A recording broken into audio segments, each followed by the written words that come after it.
सोचिए, अगर किसी देश पर अचानक परमाणु हमला हो जाए तो क्या वह खत्म हो जाएगा? नहीं।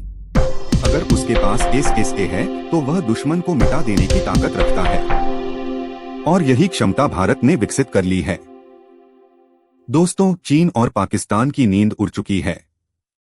वजह है भारत की सेकंड स्ट्राइक एश्योरेंस एसएसए यानी परमाणु दूसरा हमला क्षमता। आज हम बताएंगे कि आखिर भारत ने कैसे बिना शोर मचाए वो क्षमता हासिल कर ली है जिसे दुनिया की सबसे बड़ी ताकतें भी हल्के में नहीं ले सकती। एसएसए यानी सेकंड स्ट्राइक एश्योरेंस। इसका मतलब है अगर भारत पर परमाणु हमला हुआ तो भी हमारे पास जवाब देने की गारंटी है। यानी दुश्मन चाहे पहले हमला करे, उसका अंत तय है। यही है डिटेरेंस यानी रोकथाम की सबसे बड़ी ताकत। भारत की परमाणु नीति हमेशा से नो फर्स्ट यूज रही है। भारत पहले हमला नहीं करेगा, लेकिन हमला झेलने के बाद ऐसा जवाब देगा कि दुश्मन संभल नहीं पाएगा। भारत की एसएसए क्षमता का सबसे बड़ा हथियार है अग्निवीर। इसकी रेंज है 5000 से 8000 किलोमीटर। यह एक साथ कई टारगेट पर वार करने वाली मीर्व टेक्नोलॉजी से लैस है। इसे सड़क, रेल या भूमिगत साइलो से लॉन्च किया जा सकता है।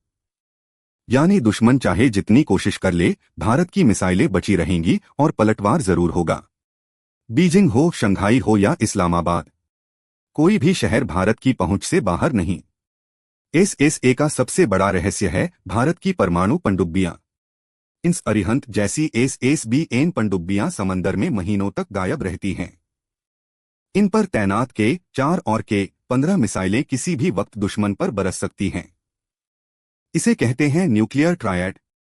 भारत अब जमीन, हवा और समंदर तीनों जगह से परमाणु हमला कर सकता है।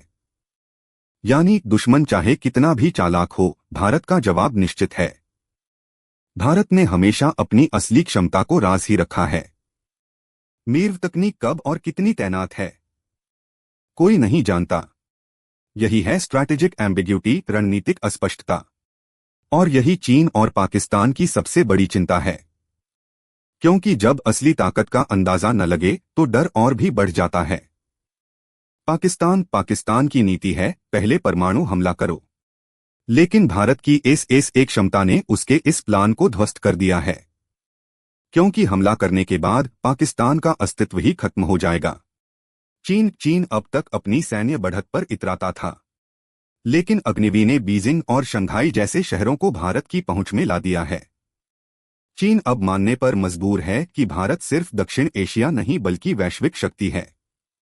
भारत ने कभी परमाणु हथियारों का इस्तेमाल आक्रामकता के लिए नहीं किया। एनएफयू नीति यह साफ बताती है कि भारत केवल अपनी सुरक्षा और शांति के लिए परमाणु ताकत रखता है। लेकिन एसएसए यह सुनिश्चित करता है कि कोई भी दुश्मन भारत को हल्के में न ले। मित्रों, चीन की ताज़ा रिपोर्ट से यह साफ है कि भारत ने चुपचाप अपनी परमाणु रणनीति को इतना मजबूत कर लिया है कि अब कोई भी परमाणु हमला करने से पहले 100 बार सोचेगा।